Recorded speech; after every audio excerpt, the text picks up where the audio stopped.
네, 안녕하세요. 지난 시간에 우리가 그 두 모집단으로부터 추출한 두 개의 독립표본으로부터 두 모집단의 모수 중에서 모평균의 차이에 대한 추론하는 방법을 생각을 했었습니다.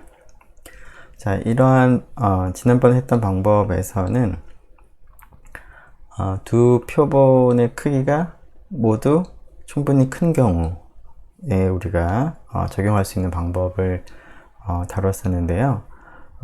그러한 경우에는 이제 우리가 중심격한 정리를 사용을 해서 결국은 이제 통계량인 x바 마이너스 y바의 이제 분포에 대한 얘기를 우리가 할 수 있었습니다. 자, 그러한 x바 마이너스 y바의 분포에 대한 정보로부터 그 신뢰 구간을 구하거나 아니면 검정을 진행을 할 수가 있었는데요.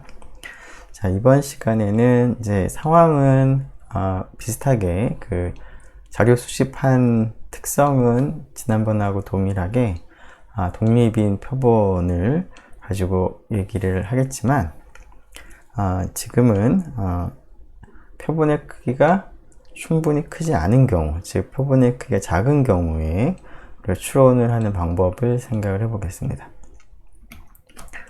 네. 자, 표본의 크기가 작을 때 모집단의 평균 뮤1과 뮤2의 차이에 대한 이제 추론하는 방법을 생각을 해보려고 하는데요. 자, 지난번에 했던 것과 지금의 차이는 우리가 10장에서 했던 것과 11장에서 했던 것의 차이라고도 여러분들이 기억을 하면 좋겠습니다. 네, 10장하고 11장에서 표본의 크기가 차이가 났었는데, 자, 그 차이 때문에 일어난 그 분포의 차이는 이제 n의 크기가 충분히 큰 경우에는 우리가 그 중심격한 정리를 이제 활용해서 관심 있는 그 통계량의 분포가 정기 분포를 따른다라는 것을 활용했고요.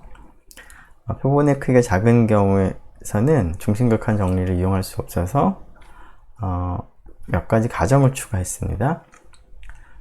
그렇게 할 수밖에 없었던 이유는 이제 그 표본의 크기가 작은 경우에는 모집단의 분포에 따라서 통계량의 분포가 달라지기 때문에 모집단에 대한 가정이 필수적이었는데 우리가 이제 흔히 다루는 가정으로서 정규 모집단 가정을 추가를 했었습니다.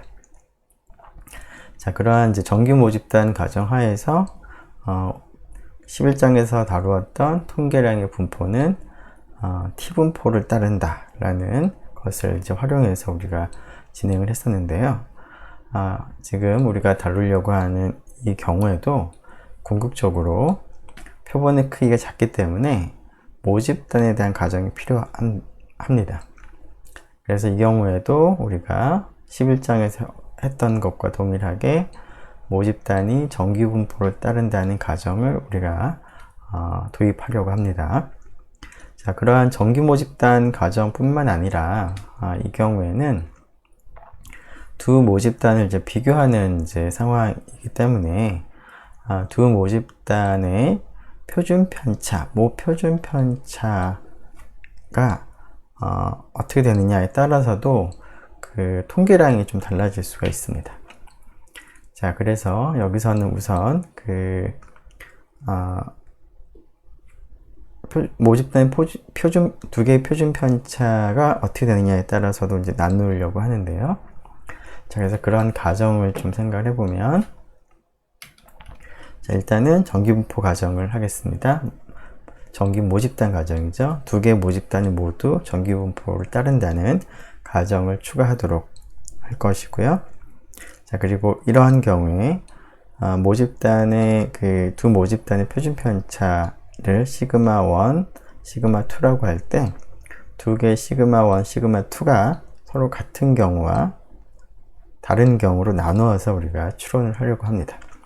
자, 물론 그 표본의 크기가 작은 경우에는 모집단의 표준 편차를 이제 안다고 가정하기가 어려운 경우들이 대부분이기 때문에 사실은 시그마 1과 시그마 2가 같다 혹은 다르다라고 하는 그 가정은 어떤 값으로부터 우리가 딱 판단할 수 있는 것은 아니고 우리가 상황에 맞게 우리가 정해야 되는 그런 가정일 텐데요. 자, 이런 표준 편차에 대한 가정은 크게 두 가지로 우리가 하겠습니다. 자, 물론 아무 때나 시그마 1과 시그마 2가 같다라는 가정을 하는 것은 아니고요. 시그마 1과 시그마 2가 같다라고 볼 만한 충분한 근거가 있을 때는 이제 시그마 1과 시그마 2가 같다라는 가정을 우리가 도입을 할 것이고요. 경우에 따라서는 시그마 1과 시그마 2가 같다라고 보기가 어려운 그런 상황도 있을 겁니다.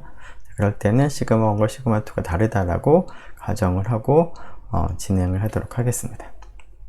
자, 그러면 언제 그러면 두 개의 모집단의 표준 편차를 모르는 상황에서 두 모집단의 표준 편차가 같다라고 얘기를 할 수 있을까요? 자, 두 모집단의 표준 편차가 같으면 그 모집단으로부터 얻은 표본의 표준 편차도 어느 정도 비슷할 거라고 생각을 할 수가 있습니다. 그래서 두 표본으로부터 계산한 표본의 표준 편차를 보고 두 표본의 표준 편차가 크게 차이가 나지 않으면 A가 그럴듯하다, 즉 시그마 1과 시그마 2가 같다는 가정이 그럴듯하다라고 우리가 봐도 무방할 것 같고요. 표본의 표준 편차가 좀 크게 다르다 라고 한다면 시그마 1과 시그마 2가 다르다라고 하는 것이 조금 더 합리적일 것 같습니다. 자, 그러면 구체적으로 모집단의 표본의 표준 편차가 어느 정도 되면은 가깝다라고 판단을 할 수 있는지, 또 어느 정도 차이가 나면은 다르다라고 가정하는 것이 조금 더 그럴듯한지를 이제 결정을 해야 될 텐데요. 그러한 기준이 있어야 될 텐데요. 자, 보통 우리가 생각하는 기준은 두 표본의 표준 편차가 2배 이하로 차이가 나면 A 가정이 그럴듯하다라고 받아들이고요. 그래서 그런 경우에는 시그마 1과 시그마 2가 같다라는 가정을 추가합니다. 하지만 반대로 표준 편차, 표본의 표준 편차가 2배보다 훨씬 더 많은 차이가 나면은 A라는 가정이 조금 문제가 이제 있을 수 있다고 판단을 해서 B라는 가정, 즉 시그마 1과 시그마 2가 다르다는 가정을 이제 가정을 도입을 해서 그런 가정 하에서 추론을 진행을 보통 합니다.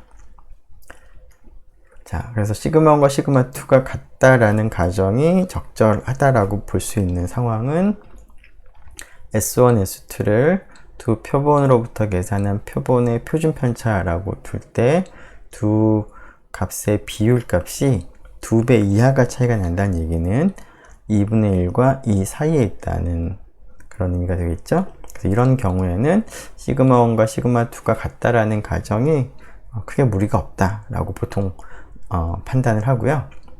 그렇지 않은 경우에는, 즉 두 표본의 표준 편차의 비율이 2분의 1과 2를 벗어나게 되면 2배보다 훨씬 더 많은 차이가 나게 되겠죠. 그런 경우에는 시그마 1과 시그마 2가 같다라는 가정이 적절치 못하다라고 판단을 해서 그런 경우에는 시그마 1과 시그마 2가 다르다라고 보는 것이 조금 더 적절한 판단이 되겠습니다. 자, 그래서 시그마 1과 시그마 2가 같다라고 가정을 하는 경우하고 시그마 1과 시그마 2가 다르다라고 가정을 하는 경우에는 추론 방법이 약간 차이가 있는데요. 그러면 어떤 경우에 A, 어떤 경우에 B를 가정하느냐는 다른 방법도 물론 가능하지만 흔히 하는 방법이 이러한 방법, 즉 두 표본의 표준 편차의 B가 2 이하가 되는 경우를 우리가 기준으로 삼아서 이 이하가 되면은 A를 가정하고요. 그렇지 않으면 B를 가정을 해서 추론을 하겠습니다. 자, 이러한 이제 가정을 이제 추가해서, 물론 이제 전기분포 가정은 항상 있는 것이고요. 전기분포 가정을 하고, 그 다음에 시그마 1하고 시그마 2가 같은 경우나, 같다라고 가정을 하는 경우나, 혹은 다르다라고 이제 가정을 하는 경우에, 최종적으로 우리가 이제 그 만나게 되는 통계량의 분포는 미리 결과를 얘기를 하자면, 11장에서와 동일하게 T분포가 됩니다. 그래서 그 앞의 경우와 달리 표본의 크기가 작을 때는 결과적으로 T분포를 활용해서 신뢰 구간이라던가 검정을 진행을 하도록 하겠습니다. 자, 그러면 이러한 그 분포가 어떻게 나오는지를 조금 자세히 알아보기 위해서 우선 그 두 가지 모집단의 표준 편차에 대한 가정 두 가지 중에서 시그마 1과 시그마 2가 같다라고 가정을 하는 경우에 우리가 적용할 수 있는 추론 방법을 먼저 생각을 하도록 하겠습니다. 즉, 여기서는 두 모집단이 정기분포를 따른다는 가정과 그리고 두 모집단의 모 표준 편차가 서로 같다라는 가정을 하고 추론 방법을 생각을 해보도록 하겠습니다. 우선은 자, 이 일을 하고 나서 나중에는 이제 모집단의 표준 편차가 다른 경우에 대해서 적용할 수 있는 방법을 추후에 살펴보도록 하겠습니다. 자, 두 모집단의 표준 편차가 일치한다라는 가정하에서는 앞에서는 두 모집단의 표준 편차를 시그마 1, 시그마 2라고 표기를 했는데요. 여기서는 이제 일치하는 그런 가정을 했기 때문에 시그마 1하고 시그마 2로 이렇게 별도로 표기하지 말고 두 값이 같을 테니까 그 같은 값을 시그마라고 표기를 하도록 하겠습니다. 이러한 가정에서 우리가 진행을 하려고 하는데요.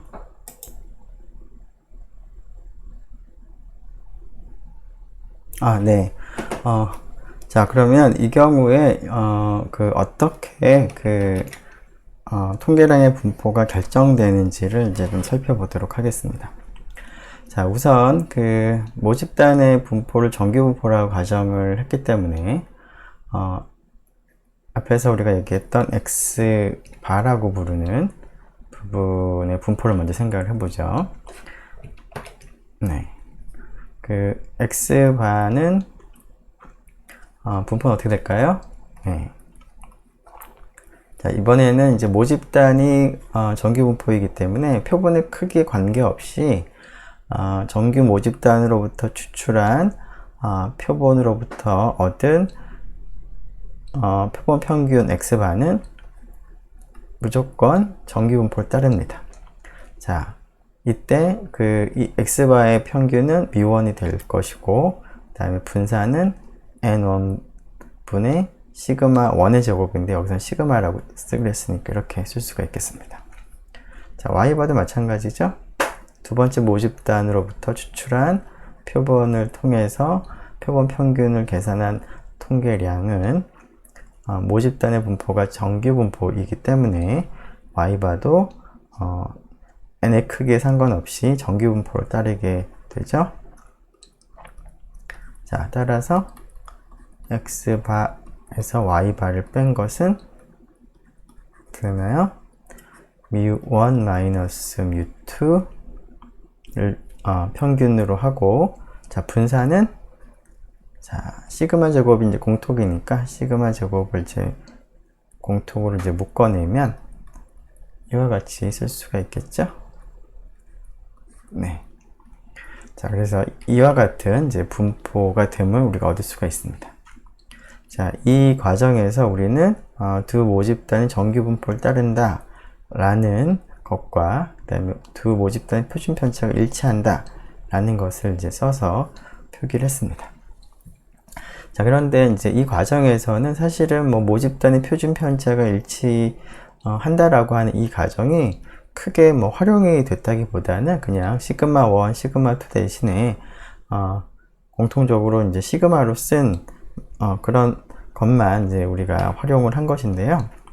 자, 이런 경우에 우리가 사실은 이제 문제는 자, 이것을 가지고 우리가 표준화된 x바 마이너스 y바를 이제 표준화를 이제 하게 된다면 x바 마이너스 y바에다가 이제 앞에서 했던 것과 유사하게 이 값을 빼고 네, 깨끗하게 써지지가 않는데, 자, 이 녀석을 표준 편차로 나눠주면 되겠죠? 즉 이렇게 나눠주면 됩니다. 그래서 이 녀석은 표준 정규 분포를 따르게 됩니다. 자, 그런데 이제 이러한 통계량을 활용해서 우리가 뮤1 마이너스 뮤2에 대한 신뢰 구간을 얻는다거나 혹은 뮤1 마이너스 뮤2에 대한 가설 검정을 하는 경우에는 이 녀석을 제외하고 나머지 값들을 다 계산을 할 수가 있어야 되는데, 자, 다른 것들은 이제 표본으로부터 계산이 가능한 값들이지만 문제는 시그마가 표본으로부터는 계산이 될 수 없는 값이라는 데 있습니다. 자, 그래서 앞에서는 시그마를 모르는 경우에 어떻게 했었냐면 시그마 대신에 모집단의 표준 편차랑 비슷할 것 같은, 즉 표본의 표준 편차 S1 또는 S2를 이제 사용을 해서 시그마 대신 사용을 했던 것이죠. 자, 그런데 그 시그마 대신 S1하고 S2를 대신해서 쓸 수 있으려면 아무 때나 그렇게 해서는 안 되는 것이고, 시그마와 S1 혹은 S2가 어느 정도 비슷하다는 보장이 있어야 될 텐데요. 앞에서는 표본의 크기가 충분히 크기 때문에 시그마하고 S1, S2가 어느 정도 비슷하다고 봐도 무방합니다. 그래서 앞에서는 그런 입장에서 시그마 대신에 S1 혹은 S2로 대체해서 쓰더라도 큰 문제가 없었습니다. 하지만 여기서는 표본의 크기가 작은 경우에 우리가 주로 관심을 가지고 있기 때문에 그러한 경우에는 시그마 대신에 표본의 표준 편차인 S1이나 S2로 대체를 하게 되면 이 전체의 확률 분포가 크게 달라집니다. 자, 이러한 현상은 우리가 앞에서 11장에서도 우리가 살펴봤었는데요.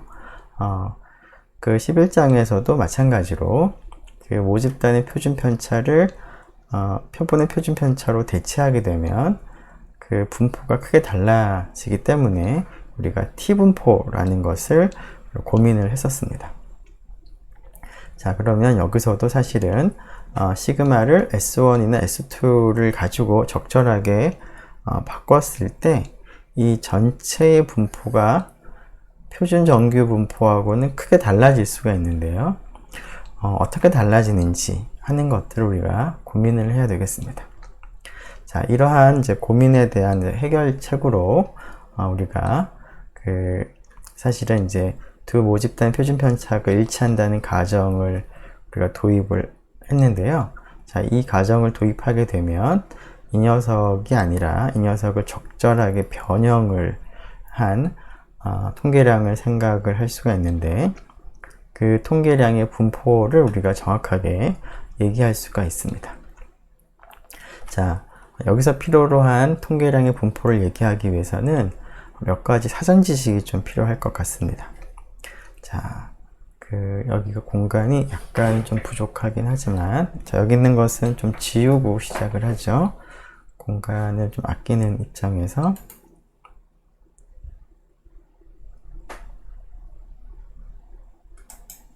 네. 자, 우리가 지난번에 T분포를 생각을 해봤었는데요. 확률 변수의 분포가 T분포가 되는 경우들이, T분포가 되는 경우에 대한 정리를 우리가 하나 소개를 하려고 합니다. 자, 그 정리 내용을 다음과 같이 쓰도록 하겠습니다. 자, G하고 U가 확률 변수라고 하죠.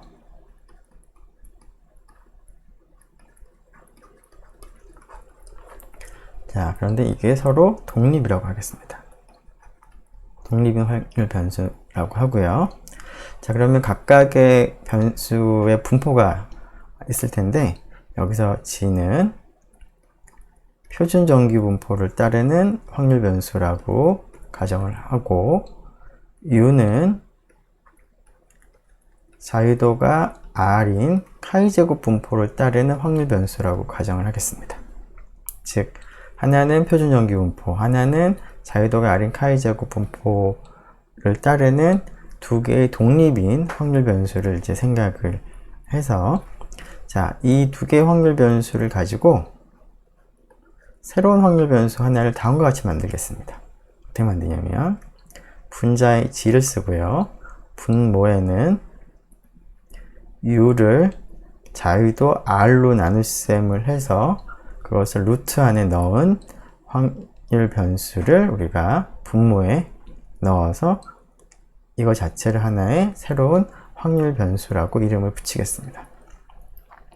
자, 이 전체를 우리가 T라고 이름을 붙일 텐데요.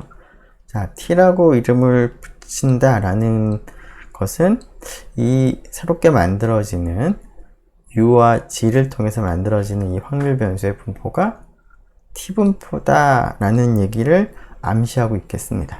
실제로 이런 상황에서 G와 U를 가지고 만든 이 새로운 확률 변수의 분포가 T분포가 됩니다.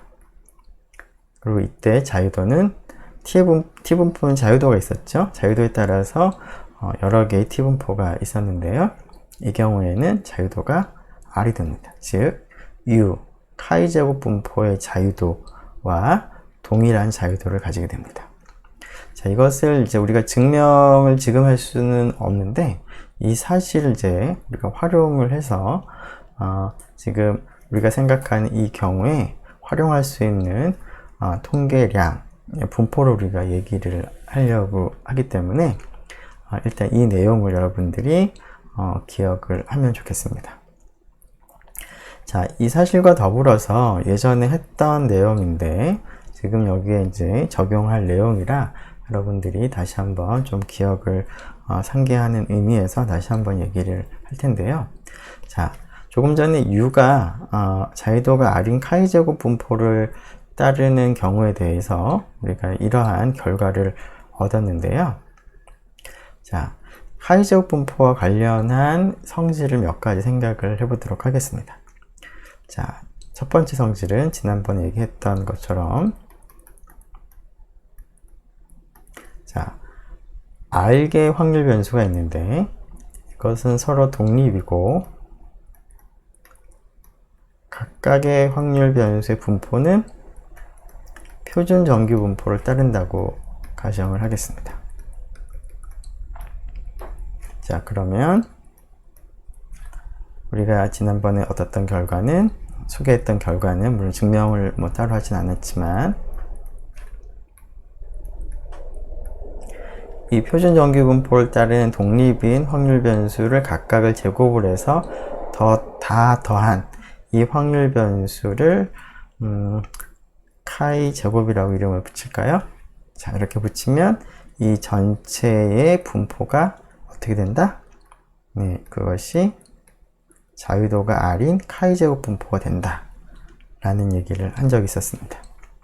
자, 이 사실을 염두에 두면 다음에 그 사실도 여러분들이 자연스럽게 받아들일 수가 있을 것 같은데요.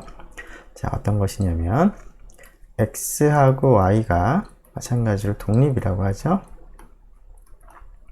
그리고 X의 분포도 카이제곱 분포고요. 근데 자유도는 R1이라고 하겠습니다.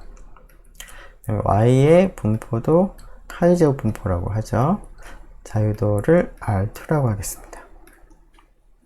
자, 그러면 서로 독립인 카이제곱 분포를 따르는 두 개의 확률 변수 X하고 Y를 더하게 되면 이 녀석의 분포는 어떻게 될까? 자, 여기 카이저 분포와 관련된 이 사실을 염두에 둔다면 이게 뭐가 될 건가 여러분들이 아마 쉽게 추측이 가능할 것 같습니다. 즉 x는 자유도가 R1인 카이저 분포를 따르기 때문에 x는 적당한 R개의 표준 정규 분포를 따르는 독립인 확률 변수들을 제곱을 해서 다 더한 거라고 볼 수가 있을 것 같습니다.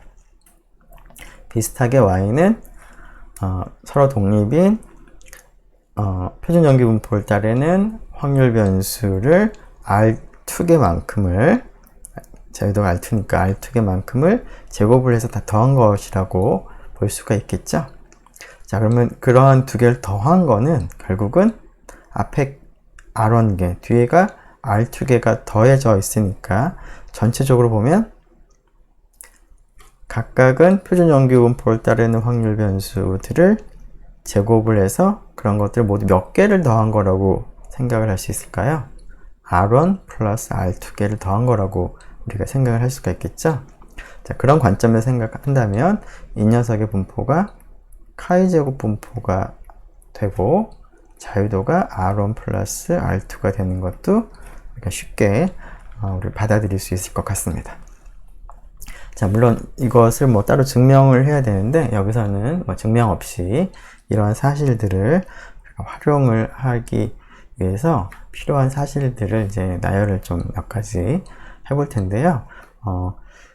이것이 왜 이렇게 성립하는지에 대한 일종의 뭐라고 해야 되나요? 추가 설명 뭐 정도로 생각을 하면 좋겠습니다. 뭐 증명이라고 볼 수는 없을 것이고요. 네, 자, 이런 것들하고 그 다음에 자, 표본의 분산과 관련된 그 사실을 하나만 더 얘기를 하도록 하죠. 자, x1부터 xn이 이미 표본 랜덤 샘플 인데 어디로부터냐면 정규 모집단, 즉 정규 분포를 따르는 모집단으로부터 랜덤하게 그 샘플을 택한 것을 x1부터 xn이라고 이제 부르도록 하겠습니다. 다른 말로 한다면 사실은 x1부터 xn 서로 독립이고 인디펜던트하고 각각의 분포는 같은 평균, 같은 분산을 가지는 그 정규 분포를 따른다라는 것이죠. 자, 예를 들어서 뮤 시그마 제곱이라고 하겠습니다. 이 정규 모집단의 분포가 이러한 정규 분포라고 가정하겠습니다.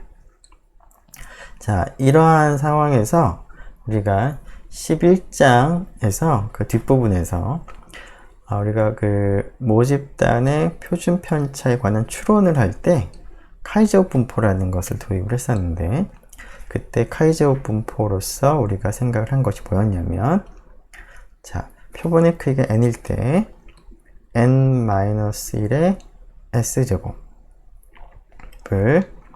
모집단의 분산 시그마 제곱으로 나누어준 녀석, 다른 말로 이 녀석은 시그마 제곱분의 자, s제곱이라고 하는 것은 표본으로부터 계산한 표본의 분산인데 표본의 분산식을 떠올려 보면 이것은 결국 xi-x바의 제곱의 합이 되겠습니다. 자, 이 녀석의 분포가 어떻게 된다고 그랬었죠? 이 녀석의 분포가 바로 카이 제곱 분포인데 자유도가 얼마였었죠? n-1이었습니다. 네, 자, 이 정도 우리가 면 이제 충분할 것 같은데요. 자, 이러한 것들을 사용을 해서 우리가 지금 이러한 가정하에서 두 모집단의 평균의 차이와 관련된 그 분포를 하나 생각을 하려고 합니다.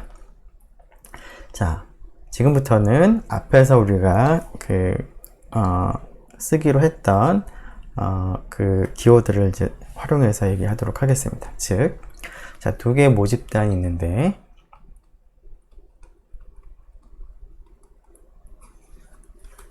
두 개의 모집단에서 각각 표본을 선택했습니다.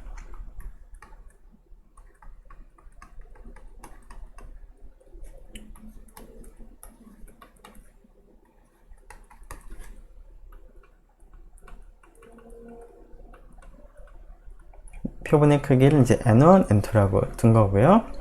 자, 이 모집단의 평균, 그리고 이제 우리가 모집단을 이제 정규 모집단 가정을 할 것이니까, 첫 번째 모집단은 μ1을 평균으로 하고, 시그마 1을 이제 표준 편차를 하는데, 지금 우리는 시그마 1과 시그마 2가 같다라고 가정을 한 거니까 이렇게 쓰겠습니다. 자, 두 번째 모집단은 μ2 시그마 제곱의 분포를 따른다고 가정을 하겠다는 것이죠. 자, 이러한 그 표본이 우리가 지금 생각하는 것은 독립인 두 표본입니다. 즉 x들과 y들도 서로 독립인 그런 상황이 되겠습니다. 자, 이런 상황에서 조금 전에 얘기를 한 것 중에서 자, 이 사실을 생각을 해보면 여기 첫 번째 경우를 생각을 할 때 표준 정규 분포를 따르는 확률 변수로서 x바 마이너스 y바를 표준화한 확률 변수를 도입을 하겠습니다. 즉, 자, 이 녀석을 만들 텐데요.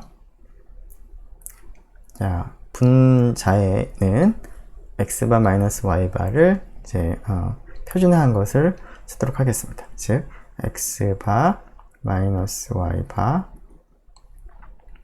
마이너스 μ1 마이너스 μ2가 되고, 이 녀석을 앞에서 쓴 것처럼 시그마 루트 1 더하기 n1 더하기 n2분의 1, 이게 지금 이제 분자에 쓴 겁니다. 자, 그런데 이제 이 녀석을 먼저 이용을 하려고 하는데요. 그럼 이 녀석을 이용을 하려면 분자와 서로 독립인 확률 변수로서 카이제곱 분포를 따르는 확률 변수가 하나 필요합니다. 자, 그것을 어떻게 만들 거냐면 이 네 번째 사실을 각각의 표본에 적용해 보겠습니다. 즉, 첫 번째 표본에 적용을 한다면 이 네 번째 사실을, 자, 첫 번째 모집단 정규 모집단이고요. 거기서부터 얻은 임의 표본입니다. 그럼 임의 표본으로부터 계산한 그 표본의 분산을 생각을 해보죠. 자, 이 경우는 n1-1의 s1의 제곱이 될 거고, 지금 이걸 생각하는 거죠, 이쪽을. 자, 그것을 모집단의 분산이 시그마 제곱이니까 시그마 제곱으로 나누면 이 녀석의 분포가 어떻게 될까요? 여기가 자유도가 n1인, n1-1이 되는 카이제곱 분포가 되겠죠? 자, 비슷한 방법으로 두 번째 표본에서도 비슷한 계산을 해보면 이 녀석의 분포가 어떻게 될까요? 자, 여기다가 잠깐 쓸까요?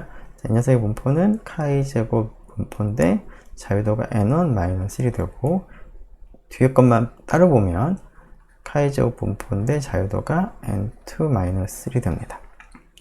자, 그런데 x들하고 y들은 서로 독립이 되기 때문에 x들을 가지고 만든 s1과 y만을 가지고 만든 s2도 서로 어떨까요? 네, 서로 별로 영향을 주지 않을 것 같죠? 그래서 사실은 독립이 됩니다. 자, 그래서 s1 제곱과 s2 제곱이 독립이기 때문에 얘하고 얘도 거기에다가 상수를 곱한 거에 지나지 않기 때문에 서로 독립이 됩니다.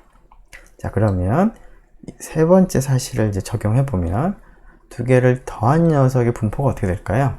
각각은 카이제곱 분포인데 두 개가 서로 독립이니까 더하면 더한 것도 카이제곱 분포가 된다. 그런데 자유도는 어떻게 되느냐?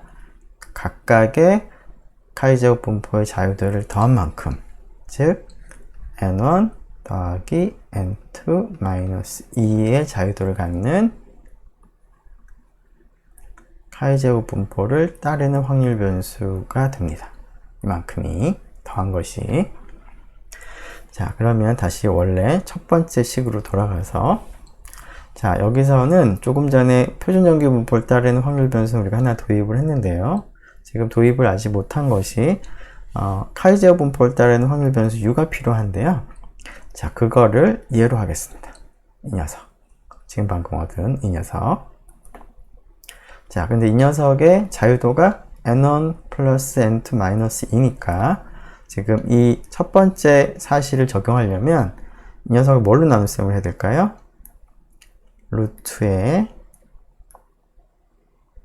자, u의 대신에 여기 네모친 부분을 가지고 오겠습니다. 그리고 그 녀석을 r, 자유도로 나눗셈을 해야 되는데 자유도가 n1 더하기 n2 마이너스 2가 되는 것이죠. 자, 그래서 그것을 이제 루트 안에 집어넣도록 하겠습니다. 자, 그 과정에서 시그마 제곱분의 1이 공통으로 있으니까 시그마 제곱분의 1은 이제 공통으로 묶어낼 수가 있겠습니다. 그리고 자, 나머지를 여기다가 쓰면 n1-1의 s1의 제곱 n2-1의 s2의 제곱이 더해지겠죠? 이제 시그마 제곱분의 1은 묶어냈으니까. 그리고 그 전체를 자유도, 여기 r, 나눗셈을 하는 것이죠. 자유도가 n1 더하기 n2 마이너스 2니까 이렇게 나눗셈을 합니다. 자, 그러면 이렇게 만든 확률 변수는 무슨 분포를 따를까요? 네. 자, 보니까, 자, 분자의 분모에 있는 시그마와 분모에 있는 시그마가 캔슬을 할 수가 있겠습니다. 일단은. 그렇죠? 자, 그리고, 이 식이 약간 이제 복잡하니까 이것을 우리가 간단하게 표기하기 위해서 SP 제곱이라고 표기하도록 하겠습니다. 그리고 이 녀석을 우리가 부를 때는 지금 시그마 공통분산이라고 하죠. 공통분산 시그마 제곱에 대한 합동 추정량이라고 부르겠습니다. 자, 영어 표현을 할 때 그 합동했다 라고 하는 의미가 S1 제곱하고 S2 제곱을 활용했다 라는 의미인데, 즉 첫 번째 샘플과 두 번째 샘플을 같이 섞어서 추정했다 라는 의미에서 영어 표현에 pooled 라는 말을 씁니다. 자, 그런 의미에서 여기다가 P라고 썼습니다. 즉, 이 네모친 부분, 아래쪽에서 이 루트 안에 네모친 부분은 결국 S1 제곱은 첫 번째 표본 x1부터 xn1만을 가지고 시그마 제곱 모집단, 즉 첫 번째 모집단의 분산을 추정을 한 것이 S1 제곱이죠. 자, 그리고 S2 제곱은 두 번째 표본 y1부터 yn2만을 가지고 두 번째 모집단의 분산인 시그마 제곱을 추정한 양입니다. 자, 근데 이 시그마 제곱을 같다라고 지금 했기 때문에 이제 그 값이 같은데요. 자, 그래서 이 시그마 제곱을 추정하는 방법이 첫 번째 표본을 가지고도 두 번째 표본을 가지고도 할 수 있습니다. 자, 그런데 그것을 따로따로 쓰질 않고 두 개를 같이 섞어 쓰겠다는 겁니다. 자, 지금 보니까 S1 제곱과 S2 제곱 앞에 n1-1과 n2-1을 곱해서 더한 다음에 n1-1 더하기 n2-1, 즉 n1 플러스 n2-2로 나눗셈을 했습니다. 즉, 이 네모친 부분은 어떤 걸까요? 의미가 S1 제곱과 S2 제곱의 일종의 평균입니다. 평균인데 그냥 평균, 산술 평균이 아니라 지금 각각의 표본의 개수가 다르기 때문에 표본의 개수가 많으면 많을수록 그 영향도를 좀 키우기 위해서 일종의 가중 평균을 한 것이죠. 즉 n1-1과 n2-1을 가중치로 해서 우리가 이제 각각이 추정한 추정량을 평균한 거라고 볼 수가 있습니다. weighted average라고도 볼 수 있겠습니다. 가중 평균. 자, 그런 거 생각을 해보면 결국 이 네모친 부분 우리가 SP 제곱이라고 앞으로 부를 텐데 이 부분은 결국 시그마 제곱을 추정을 하는 한 가지 방법이겠습니다. 그래서 그런 의미에서 SP 제곱을 공통분산 시그마 제곱을 두 개의 표본을 합동해서 같이 섞어서 추정하는 양이다 라는 의미에서 합동 추정량이라고 쓰겠습니다. 자, 그러면 요 기호를 써서 앞에 있는 나눗셈 한 것을 좀 간단하게 표기를 해보죠. 그럼 어떻게 될까요?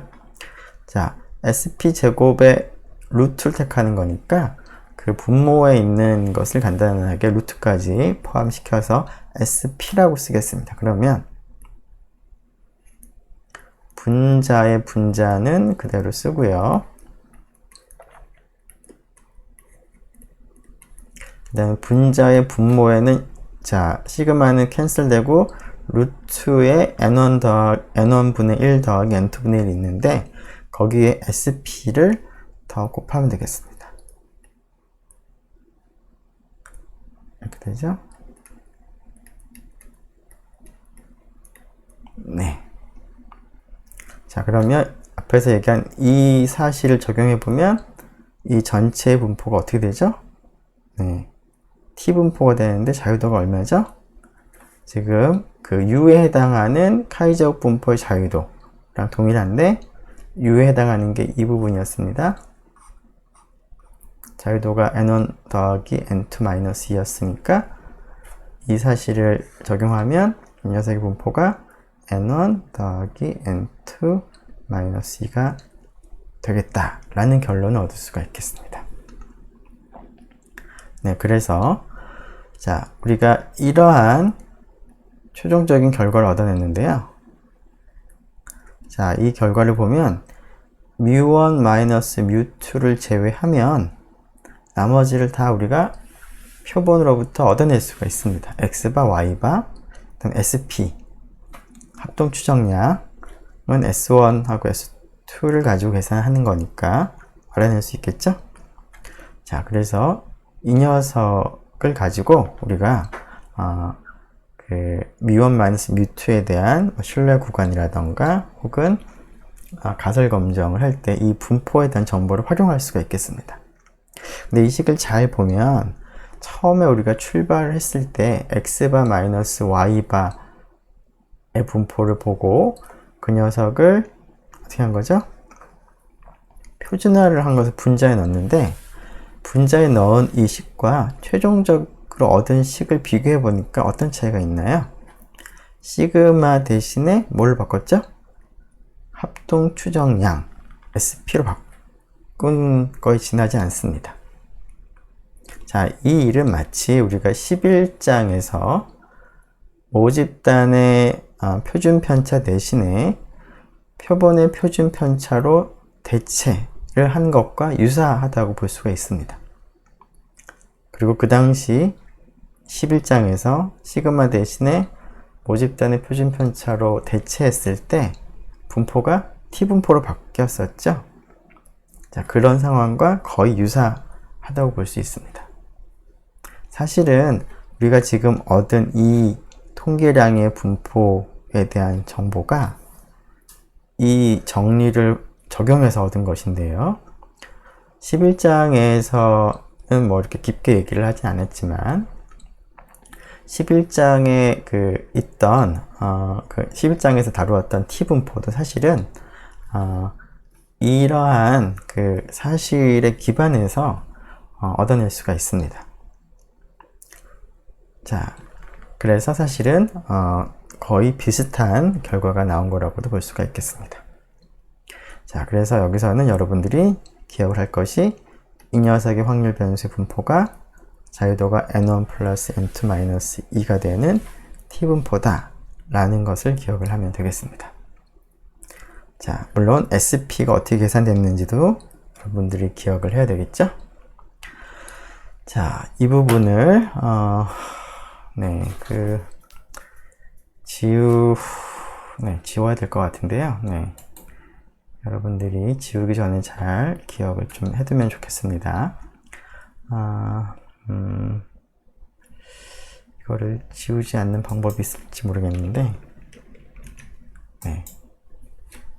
지금 지우지 않으면 이제 그 다음 글씨가 보이지가 않아서 이걸 일단 지우도록 하겠습니다.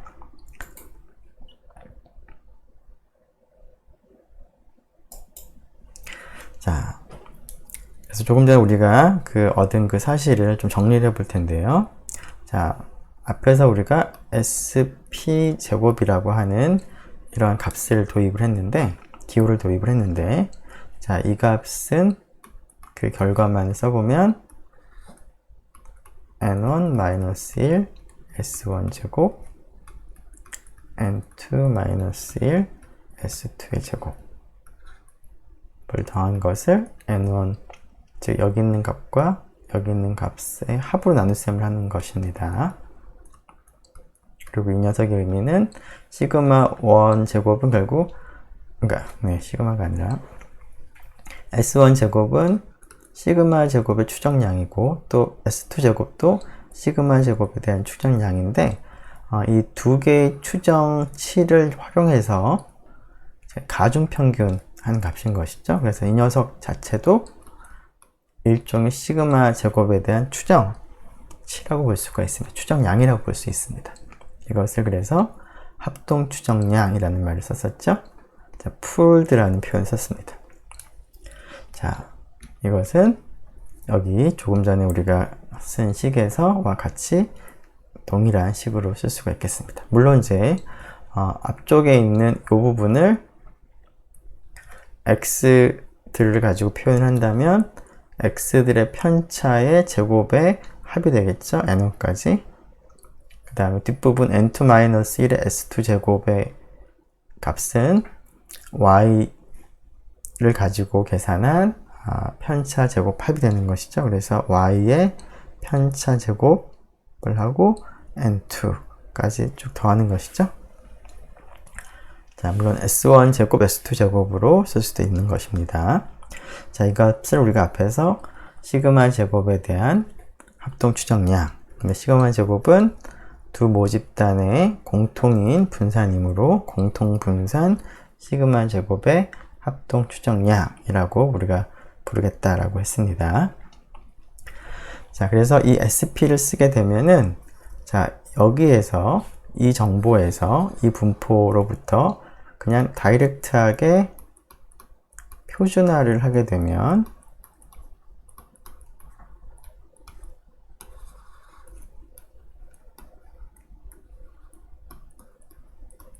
이와 같이 되는데, 이 녀석의 분포가 표준 정규 분포가 되겠습니다.